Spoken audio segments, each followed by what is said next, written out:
सुधा समाधान।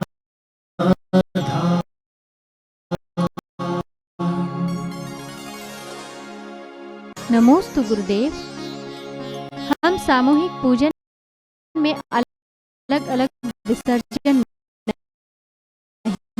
नहीं करके एक साथ विसर्जन क्यों करते हैं? तो एक साथ करते हो, विसर्जन करते हो, अच्छा है, श्रेष्ठ यही है। पुराने लोगों को मालूम होगा कि पंगत बैठती थी पहले, सब एक साथ बैठते थे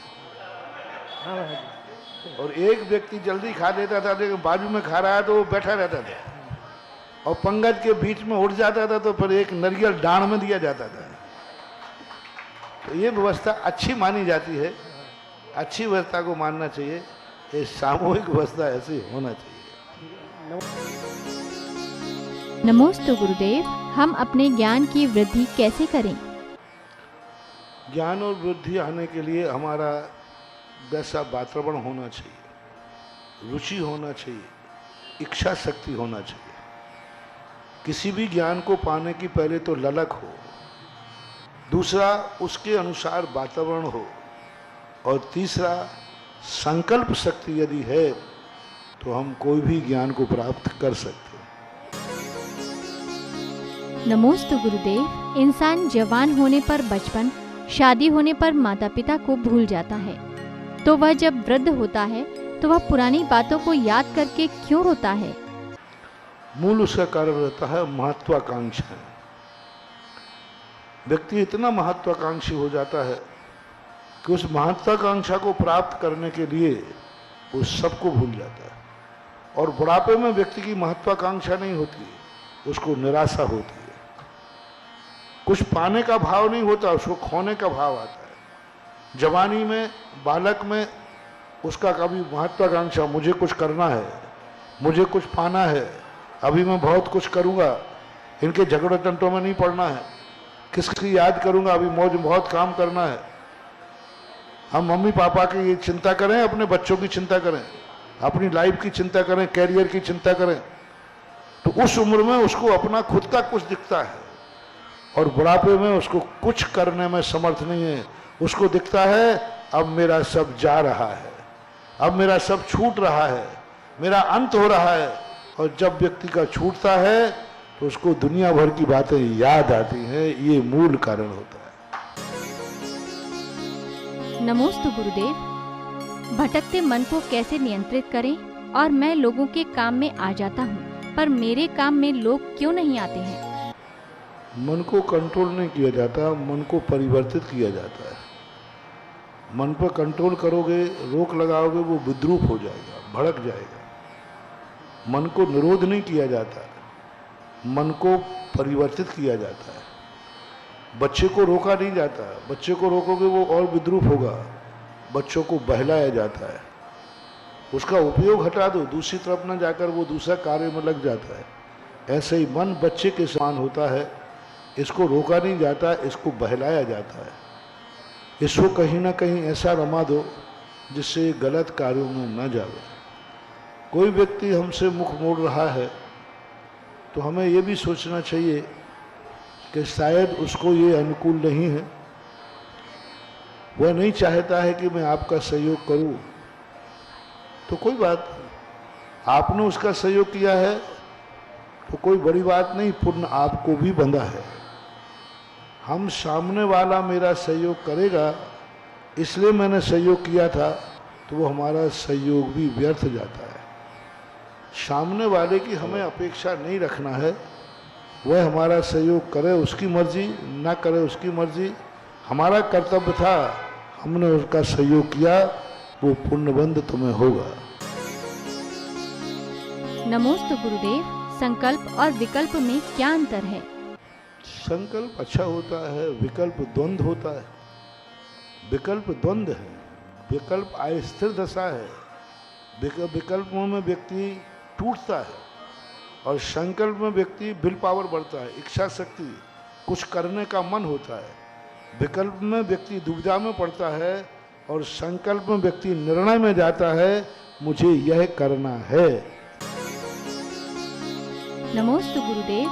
डाकू को पकड़ने के लिए पुलिस पीछा करती है तो पुलिस द्वारा पता पूछती है, तो ऐसी स्थिति में हमें क्या करना चाहिए?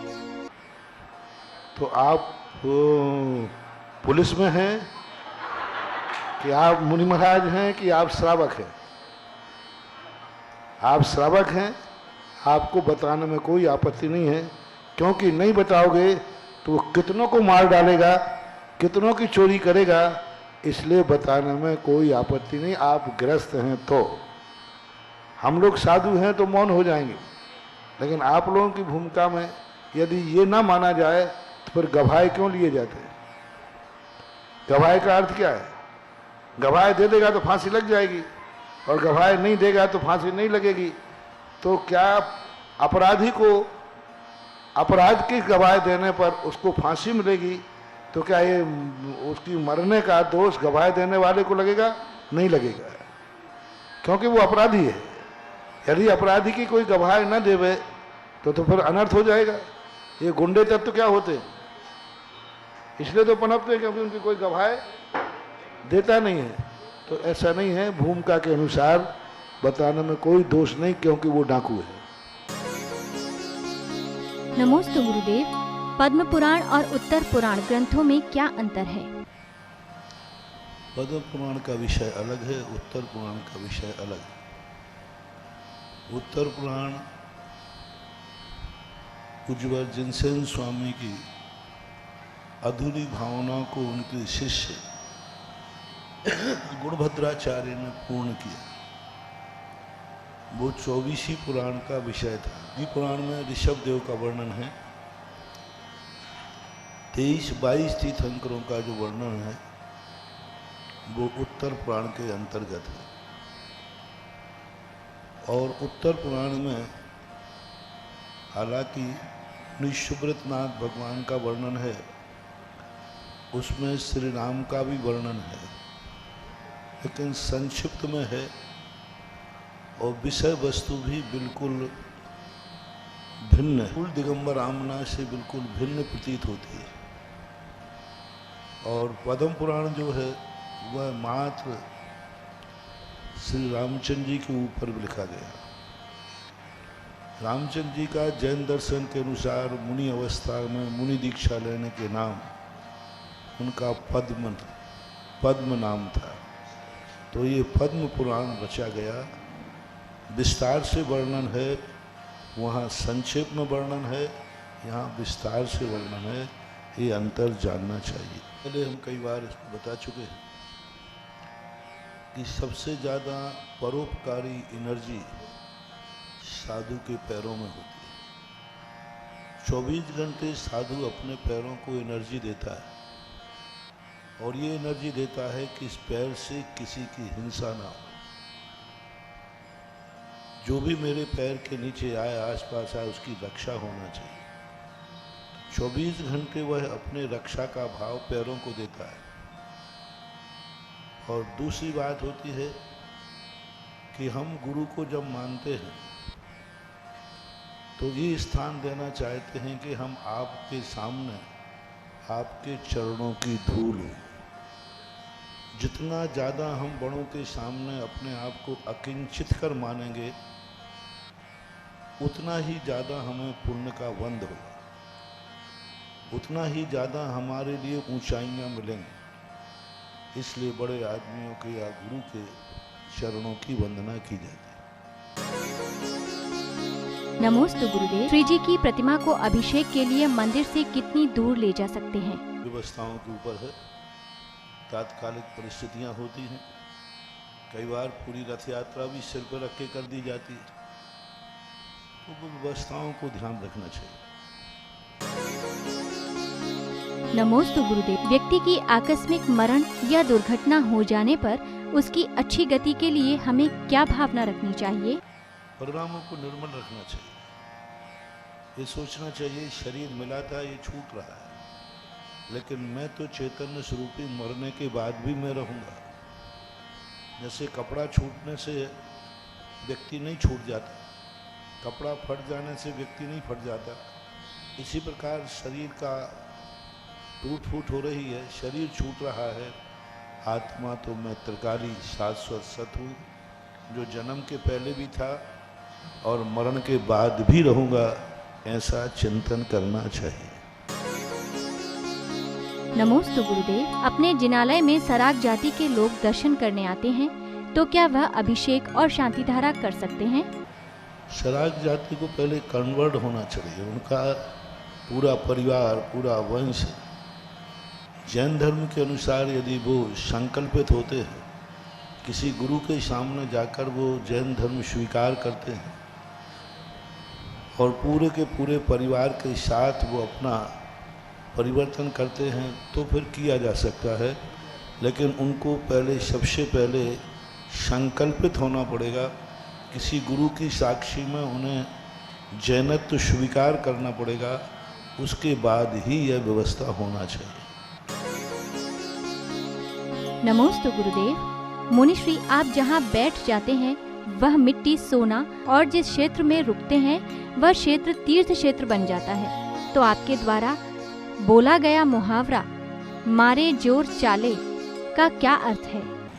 मारो जोर चाले तो हीरा मोतिया सो नजर उचार दूं, मारा जोर चाले तो ऐसा कह रहे थे। एक भजन है, मैं जो चाहता हूँ वो नहीं हो पाता, तीर्थ बन जाता है, अतिशय तीर्थ क्षेत्र बन जाता है। लेकिन मेरा जोर चाले तो उसको सिद्ध क्षेत्र बना दूँ। अगर जोर मारो चाले सिद्ध क्षेत्र बना दूँ, लेकिन जोर चाले तब ना। इसलिए एक होता है अपने काम चलाऊ विकास और एक होता है चरम सीमा वाला विकास। चरम सीमा वाला विकास की हर व्यक्ति की कल्पना होती है, जैसे मंदिर तो बन जाता है, लेकिन जोर मारो चाले तो मंदिर सोने का बनवा दो, तो ये होती है। जैसे एक रागी व्यक्ति, लोभी व्यक्ति राग से कभी ऊबता नहीं, थकता नहीं, उतना ही उसको और आनंद आता है। लोभी व्यक्ति को जितना धन बढ़ता जाए उतना ज़्यादा उसको आनंद आता है कि वो बोर होता है। आप लोग बताएं ना, यदि आपके एक मकान से दो मकान, एक प्लाट से दो मकान, प्लाट पर प्लाट बढ़ते जाएं, ज़मीन बढ़ती जाए, तो आप लोगों को खुशी होती है कि बोरियत होती है? तो मैं भी तो एक संसार में रहने वाला एक प्राणी हूँ। लोग कहते हैं महाराज आप कितने क्षेत्र बनाओगे? मैंने कहा आप बता दो आप कितने प्लाट खरीदोगे? यदि आपका मौका पड़े तो पूरा बरुआ सागर की जमीन तुम खरीद दो, अगर जोर मारो चाले, तो भी तुम बोर होने वाले नहीं। जब एक लोभी, एक रागी संसार के धन से कभी तृप्त नहीं होता, तो हम भी धर्म से क्यों तृप्त हों? धर्म जितना मिलता जाए प्यास बढ़ती है। रागी को जितने राग की वस्तु मिलता है उसके राग के भाव बढ़ते हैं, वो तृप्त नहीं होता।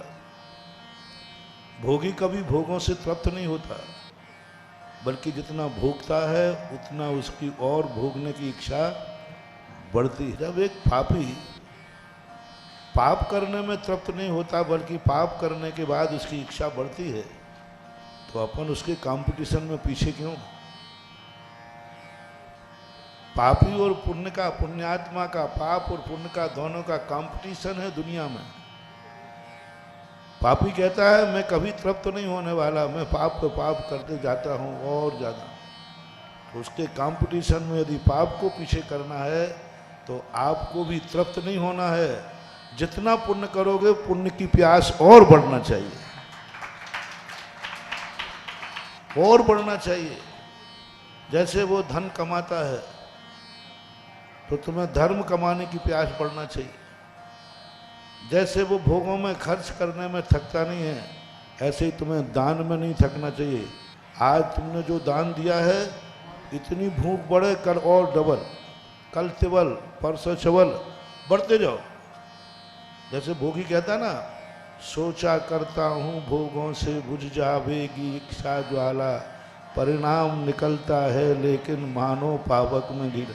उसकी प्यास और बढ़ती है। अपन भी कहते हैं भाई हम जितना धर्म करते हैं उतनी मेरे धर्म की प्यास और बढ़ती है।